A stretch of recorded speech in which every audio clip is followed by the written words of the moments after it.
Assalamu alaikum wa rahmatullahi wa barakatuhu. Alhamdulillahi nahmidahu wa naskurahu wa nasta'inuhu wa nastaghfiruhu. Summa salatu wa salamu ala asrafil mursalina Muhammad bin Abdullah salawatullahi alayhi wa ala alihi wa ashabihi wa man tabi'ahu bi ihsanihi ila yawmiddin.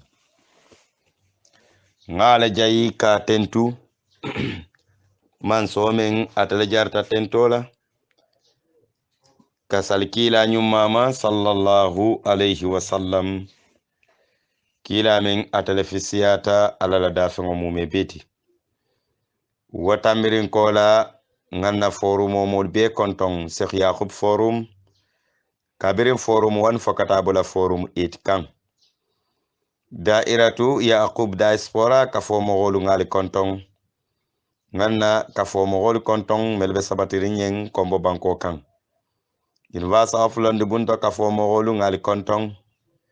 Manding kaba kafo mogolu ngali konton Rawlatul Madalis kafo mogolu ngali konton ngambadi muslimol mume be konton duniya ton konnano mume betu famma jiyo kontorola mbali bela bunda dato mbali be konton na kisola kontorola kafali be yeko assalamu alaikum wa rahmatullahi wa barakatuhu. Alibadi malamu Yakub Sise bakadaji sato kono jan jimara URR base banko kan hanin bi alni wole kana kontine tafsirola Qur'an fasarola mbemen kono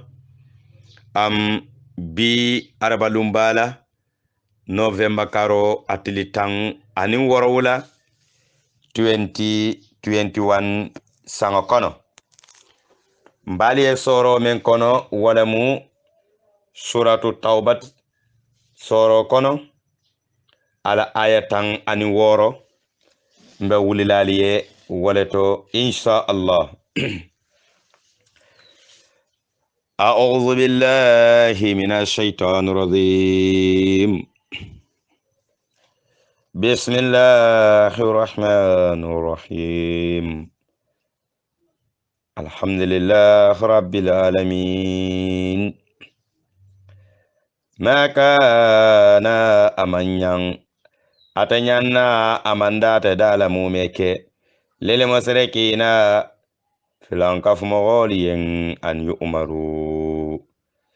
ni sibisi imma ka minin wa imma ka ko farlo ke masjidallahi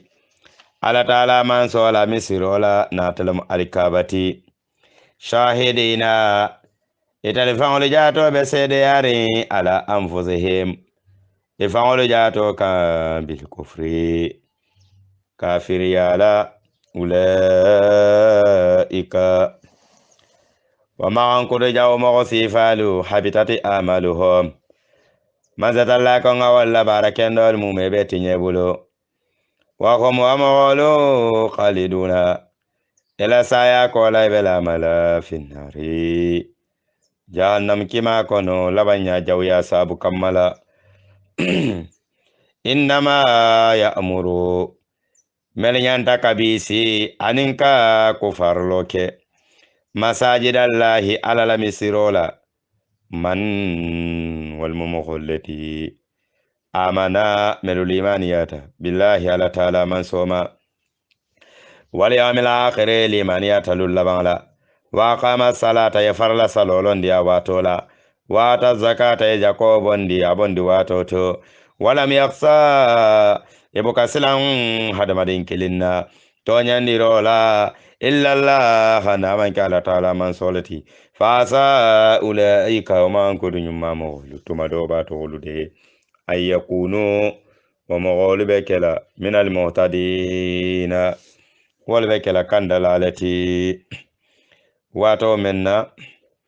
مسركين ولو تكوسوا مغول يملو الإيمانيات كيلاما صلى الله عليه وسلم آيات ريتلك كولك نون هجو واتولا jannin ayo benala ke fatandiyala ibuka sun ibuka sali bari e ka kurupa ka furi muslimol fe hijo kono nyin ayo na ta kana baliro ke wo mogollela man satalla dalta ko azaltum siqayat alhazza fali amira ko ale kero ke hijo kono hijo watola min dogo bondiro la hijila la ka jiodila wa imarat almasjidi anin ka kufaro lo ke wala makamini minindiro ke misiro la alharami memu horoma dingirati albo kafiriya kono alka jiodi muslimolu la alka jiodi hijilalu la atalfan alkatara jurumarin kaba fale amira alla wajidi wa alla sabato alkaba kama nalsi keno komogolu bang amana melu limaniyata billahi ala taala man soma wala yawmi santa longola ala akhir men ketalu labanti wazahada inata ne durukoto ke wakili fi sabilillahi ala taala man sola dino silola la yastauna walite kanya nyoyanola endallahi ala taala man sobata wallahu kono to fili mansa ala mansa kenyingo manso men belondin kullo nin bankewola la yahdil kauma ala mi jon sotondi kandola azzalimina hadamade mo men alon aketa kafiroleti aketa fantoro baralati aketa junubo baralati alladhina mamawallama amanu alladhina mawal melialonko amanu ilimaniyata limaniya la wahazaru inadana bagambageya kaba maka kono kata madinatul munawwara wajahadu ye wakili ke durukoto fi sabilillahi man satallala dino silokan bi amwalihim yela na fulolu dundi alala dino to wa anfusihim ye fangli jato dundi dino kono kelola azam darzatan walla la darajo sembo warata indallahi ala taala man sobata wa ulaika wa ma kudu nyumma mogolu hom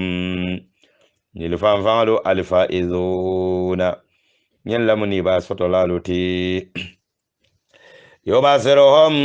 rabbuhum imarigo be sewandiro kela wo mogolu la kila sallallahu alaihi wasallam birahmatin ala nemo la minhu kabo jonñimmali kono waridwanin anala nemo la naton balafa nemoti wa jannati anin sabato arjanno lahum naimo nema be yen fiha arjanno kono muqimu nemo men be dumarin anta wulila mumeke khalidina wa maghaliba la mala fiha arjanna konola abadan abada abada inna allaha ala taala mansa innahu aziru jogobe ala bulu azimu jogoro men alon ka sembo warata jobe ala bulu jogoro men warata ya ayyuhallazina amanu adala adama dingolu mela alon ko alu limaniyata la tattakhudhu aba'akum alkana alifali muta wa ikhwanakum anali badingolu awliya kawal kala kuwolu bi silati in ashabu ya tara ale suwandiro leke alkofra kafiriya la alal imani katamil imani ya kan waman yatawallawhum momo ga kola digo momo ya kola diyo ke minkum alkono fa limani ala ka kola di limani ala ka nyatilin kafiri ala fa ulaika wa ma kudu jaw mo sifalu hum wal fanfan la azzalimuna walla mo lu timela halon ko ikete fantoro baralati kola ke la fa ko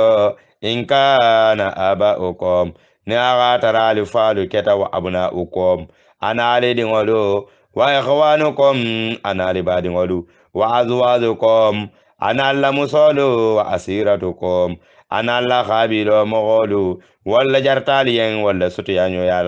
sutiyanyo yata katariya atalikan wa amwalu analla nafulolu aftaraitumuha algamel bara allabu albulolu la watizaraton ana alla business olu taksawna albaslandin kasada ha business o men na kasaro la tinyala wa masakinu ana alla sabata dingilaro tardawna ha alfangal be dunyari menna ahabba nin la ko kano warata ilaykum katarata likan alsonne mewdu kono minallahi kasiyala taala man soti wa rasulihi ana lakila وزهاده فأصابه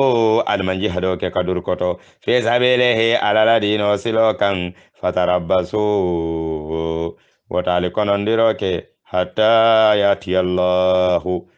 فمن ستالله ناتن دروك بأمره على يامروتي والله ولا تعالى منسى لا يهدي القوم على كمي جونسون دي كاندولا الفاسقين هذا ما دي ومن علنكو أكتا دينو يبانتا aketa bola ti dino yabantala lakad nasarakumullahu ala taala man soko ngalima koyle kila fasaha boliye ngalude ma bakele de fima wa tinan kaziratin kala dingira jamale to keloli to men siyata ngade mar jamale kala kabadarin badar kelo to ngalude male wa yawma hunainin kelo fana walungomira ngalima koy walung fana nalade idh wato menna a'dhabatukum kasratukum kafirol la siyali ali kaba kuya bake tembo menna ali kafirol je wakano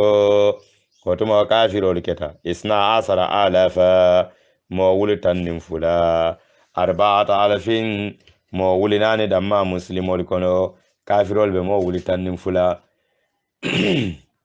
afalam tughni say'a falam tughni say'a kafirol ni la wasiya manna na farike an kom kataratal la wadaqatil ardu banko karo mu me be sitita alaikum katara wa mogolu kan bima fen sabu kamala rahabati ya silanga men soto alay silanga men dundi sonde me kono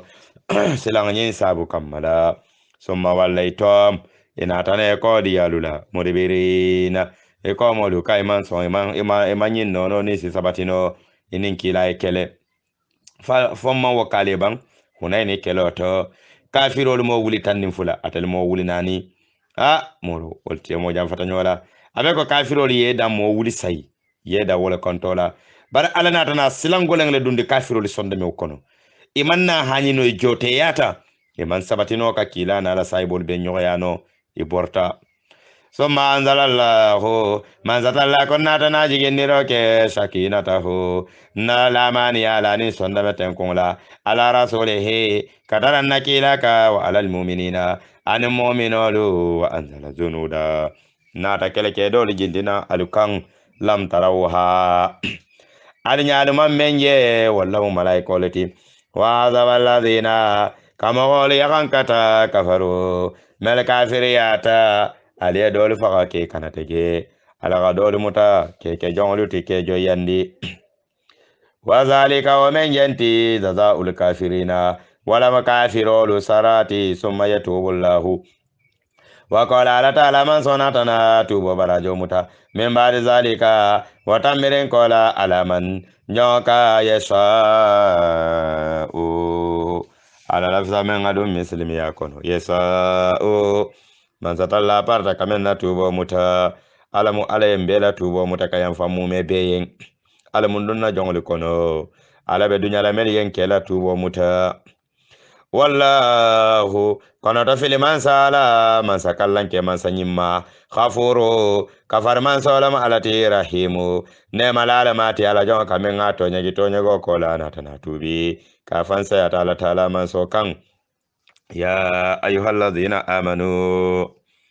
atal mogol melagalon ko alulimaniyata innamal musrikuna jalambatula fulanka fumogo najason ko sollo muyti fala yaghrabul masjida e kana soto ya misirola al harama me muhorma dingirati ay la yadkhulu al harama e kana dum misirota mumeke bada amihim nyin sangata miren ko la hazambe sangamen kono amuta si amin hizriyati kilala bagambage ya kaba makka kata madina asanji kononto kono wa in khiftum ni aga tara alislanta aliyatan ailatan wa in khiftum alislanta ailatan fugare ya la sabu kamala nyilla ko diolaje fasafa wajibu la mutuma do bato yukhnikumullahu ala taala kun saliban na yandi من فضله نفي زمن تيالا يغنيكم الله من ذات الله كون سبنا يا ديالو لا نسال بنا يندي من فضله كبن نفي زمن تياتو إن شاء نندالا تعالى من سويا لنيني على مو على يمبيلا بلا لنيني نديرو نكونو إن الله kono to fili mansa ala mansa nyumma mansa kende ali molonna mansa ba hakimon kitol to benna manso khatilul ladina al mughol kale la yu'minuna malaman limani ya mu'min ke billahi ala ta'ala mansoma wala bil yawmi iman zallon fananna al akhir min katalul labanti wala yuharrimuna ma iman fa haramu yandi ifan kan harrama allah ala ta'ala manso min haramu yandi ma warasuluhu anala kila wala mudololuti wala yadenuna emanna son sabatendiro kela dinal haqqa tonya dinola min alladhina kawama golito utul kitaba ma kitaba londo di mella yahudani nasara lito hatta yu'tu fe gadiro ke aziyatan wala mu ali aziziyo mutela na talamu nyata tankoti imma kumakati ayyade bulole kono la wa khum ayataretelu sakhiruna idoya mogoma wakalat al yahudu yahudo le nyim fale ko uzair ibn allah e ko uzair mu ala taala man so dingoleti wakalat an nasara nasara li fanan kumata nasara li fanali ko al masihu e ko nabi la isa ibn allah e ko ala dingolam isati zalika yahudol ni nasara al mume be kanyim men foten kawlohom kuma kan nam nyente kamen bonde bi afwahihim idare kono la yudahiruna ebe nyagami nyogo yaro ke la faye misal nyogo yaro ke qawla alladhina mogholu la kuma kan la kafaru mele kafiriyata min qablu janne tere kana ifali kono la qataluhum alinyim mogholu kele qatalahum lahu ala ta'ala man so nyi mawli jam fandi ala ne mola anna munyadun kammala yunfaquna ne nyi mawli sibo ela nyi sire kantu ya kono fese to nya jeno attaqadu dalila jan sabu kammala italiya mutarole ke ahbarahum yahudolu ila lonna bali yawli muta waro habanahum nasara alfanal yela alabatla bali muta arbaban kawli ke marigoluti min dunillahi man kala taala man soti wal masiha nabi lai isa ibn maryama nyimadi ngo isa wama umiru ala komma ya mardi nabi lai isa la taurato to lenzilo to ani nabi lai musa la taurato to illa li abudu na man kenyine doron kay ko alibaturo ke ilahan marigola wahidan memu marigi kilinti la ilaha badu man santa keri men yanta batla illa huwa naman kanta ala taala man solati subhanahu saniyabi alayin amma tabo fengala yusirikuna nyimogol kamen fulaka fala taala man soma yoredona nyina moyla na toti anila ngan noti ebela fere nyina la ayyutu fi o fesidu bendiroke nurallahi ala taala man sola noro la sariyan silola bi afwaihim idalula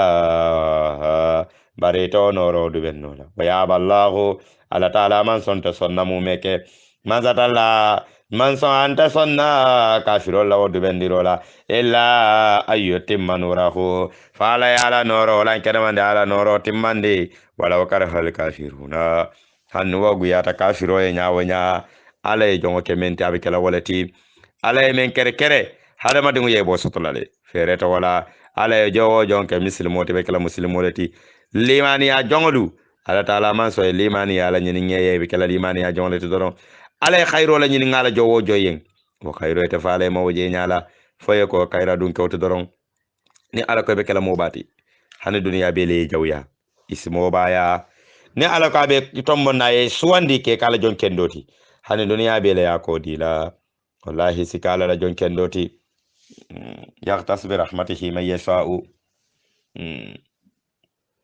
ala la fi samante ya ba fang la bulu aka kere kere ka di jon la lafta di la menna ho alladhi ala la man soti arsala alisara rasulahu men ala kila muhammad ki sallallahu alaihi wasallama bil huda kandola wadinil haqqi anin tonya dinola men be sabatere liyazharahu fasilan kene man diro ke aladdini dinola kulle amumebe wala o kar hal musrikuna hanna tarawa kuyata filan kaf mogo nyawo nyama ya ayyuhalladhina amanu atalma wa mil yalan qalu limaniyata inna kathira jamaba min al ahbari kaba ya hori alon nali to waro habani anin nasara alabat labarito la yaquluna wal kadamaro ke amwalan nasi hada madon la nafulolu la bil batili batarante ya kandoro men manke sariyan siloti waya sodona kama wal murundi an sabilillahi ala taala man soladino silokan walladhina mogol melfana yalon yakhnizuna dhahba ke ka sanota e ka mabo wal fiddata anin kodo ete sanobe bulu ke le sanota e kala nyokan doron e ka kodo soto nyame ka tara kodo la nyoka wonyama doron ete ke nyabe lori la konto doron kan wala yunfiqunaha ebo kana nafqoroke ela wasanoto ela wana fulo kono ebo ka fembondi je kala la muslimol ma ko yala ka fugarol ma ko yala kadina mol ma ko yala kadonde fi sabilillahi man satalla la dino siloka fabasiruhum ala ko kila e ko wa mo sifalu kibaru bi azabin ela saya ko la yagan kata be yin alimin yagan kato membe diminding aske kaba kuti baki e fanga ye sano men nyinin ya soto ya la nyoka e fanga ye kodo men nyinin ya soto ya la nyoka e man ala hako dije wala mun yinti man fuarol ma koy e man dino ma koy man muslimi ya ma koy man badi ya ma koy e man sinyo ya ma koy e bona fulola kan nyokan doron ka fo doron na fuluti yola mutinan kamul belari ngebul banko kono ala ko kila ye sallallahu alaihi wasallam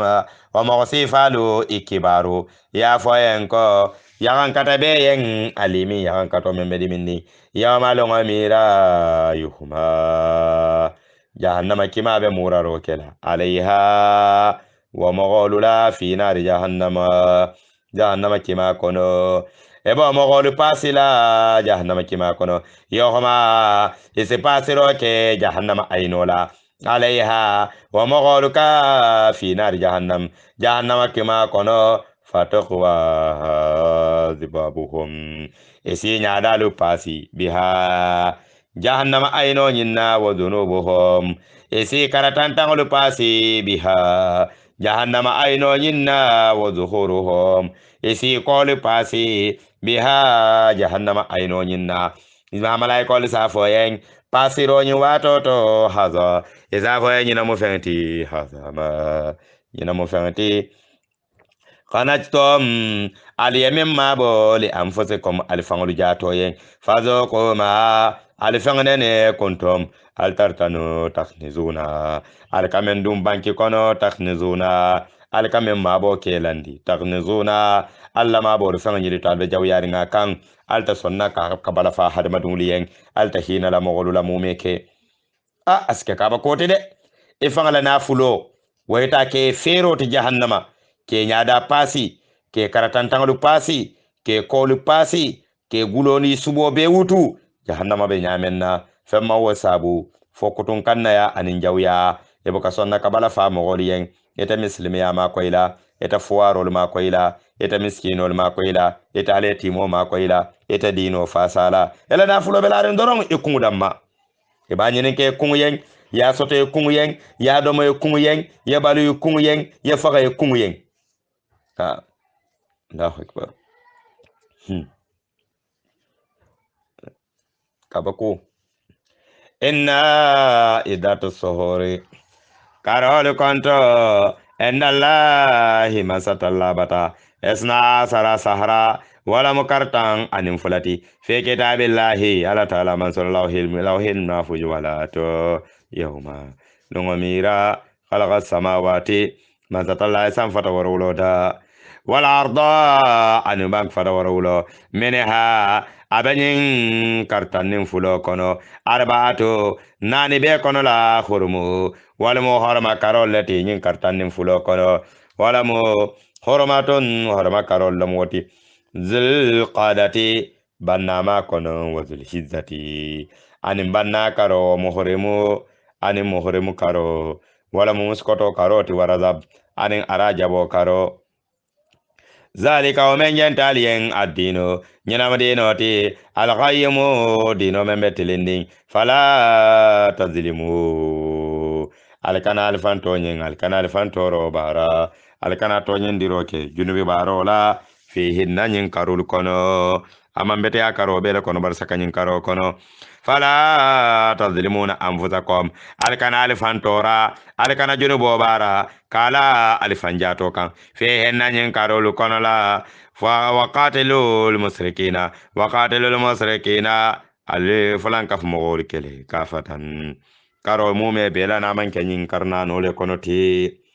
kama ko nyamen na yuqatilunakum e kale kele nyamen na kafatan wato mume bela wa ala mal sinyin lan annallah ala taala man sama al muttaqina ala la de marobe kafrin ala nya silanna lema innama nasi'u dogondiro katara ñin horma karolu la mansatalla ko dogondiro men jenti ñin horma karolu la ziyadatu wonata ke jiidole ti kafirolu ye fil kofre le kafiriya kono yedel ladina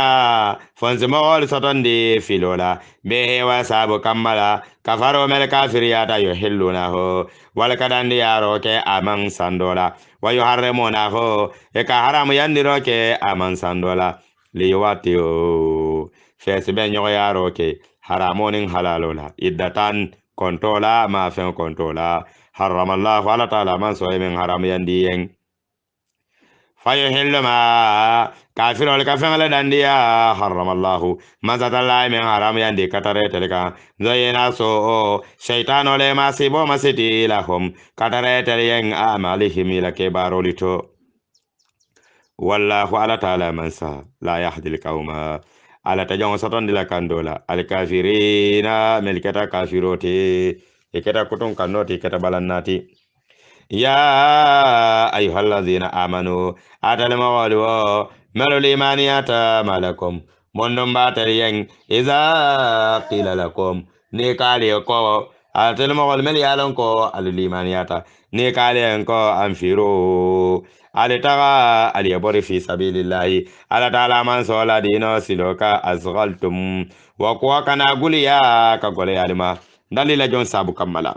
katon Allah limani ya yin kolala wa kana gole yalima kata kelola jihadola ila larde banko kan arraitum fale suwandirole ke ali dunya taliban ali sonta bil hayati nyimbal wala la ad-dunya min ban sutiyata min al akhirati kasiyala kiro jogoti fama mata ul hayati dunya la dahamo anala nidi yanding wa man ke fenti akhirati la kira balwo nyala illa qalilo famendo ya tabake dunya balwo na dunya balwo nyim balunding nuwo ya sabu fayta man alabatu iman lakhiro nyini aske mari bulu la masi wote men sembobe warla bake katu wota fenti alkiyama na man ke fenti mendo ya tabake illa tanfiru naliman fonte kafuren kila muhammadu ma keloto yu azabukum ala kon sali yagan kata azaba yagan katola aliman yagan kato men bedimindi wa yastabdilu qauman nze falendilo ke mogodolu la khairukum memman kataluti melbeson nakila ma sallallahu alaihi wasallam wala tadurruhu wanta ala taala man sotorala sai an fenfenna wallahu man satalla ala qadirun ala man saba ala kulli shay'in fi umumi bekan illa tansuruhu nalman de maro ke kila muhammad sallallahu alaihi wasallam nalman kila ma koy faqad nasarahu allah ala konta kila ma koy de ntabenna annabiyo mo ma koy la benna kila ma koy la andunga ma koy le إذا أغرضه الذين تمو من مغول فنتتا كلا كان صلى الله عليه وسلم تمو من مغول يفنتن دروك كلا محمد لا كفروا من كافر ياتا كابوندي مكساتو كنو نكلا ما كويلكو كاسما مدينة المنورة كاكفندي مغول لك مغول صندمو خايندي كلا ين صلى الله عليه وسلم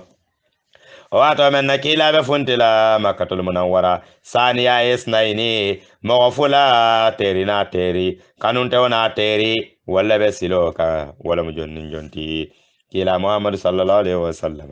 ana teri akafunyogo na tala musedna abubakar ti ede tuma mira kila idhuma watuma walima fula fil qari ebe bera huwa kono la ebe konko kono bera huwa kono idh wato men yaqulu kikila ba fala ko li sahibihi akafunyogo yen na tala mala sahibo to wala musedna bakarti sahibo men to na ta qur'ano kono hana to ba man nala ko kenya na ta tay wala musedna bakarti men to ba na ta je sahabol kono la wala mu zaid bun sabit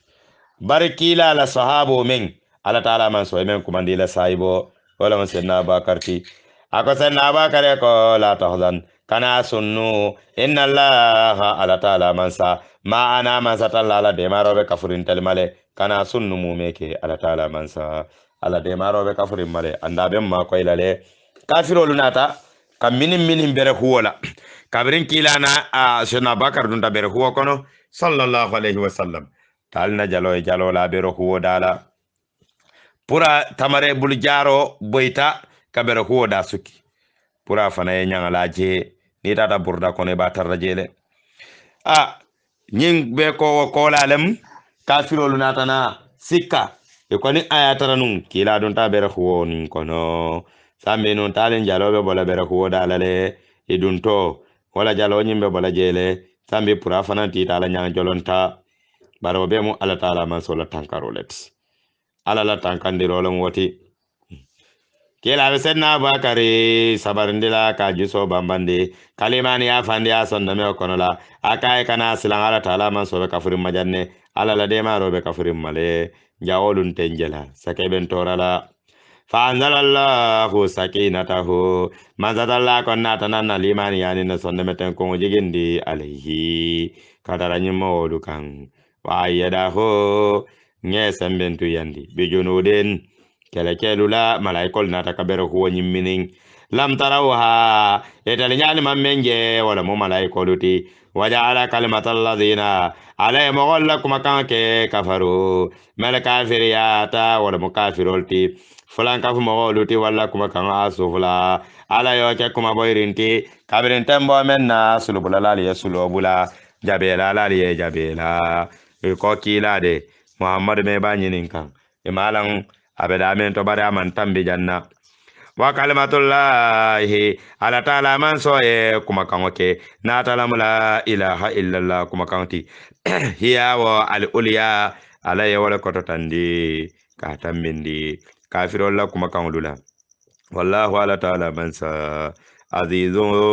nola mansaba ala mansaya kono hakimu kitol ta benna manso ala anfiro alta aliyebor kata kelo kan khifafan emo fugaro le tiban wasigala ema mo banna le tiban khifafa emo molan funte ole tiban wasigala ema emo mo sembe male tiban aleta kelo kono wadahido aliyedur koto bi amwalikum alla nafulolula wa anfusakum an alifan rijato la fi sabilillahi ala taala man sola dino siloka zalikum wa men janti aliyen khairu wala fisiyata lakum aliyen en kontom ni atara telketa talamuna albe wolondin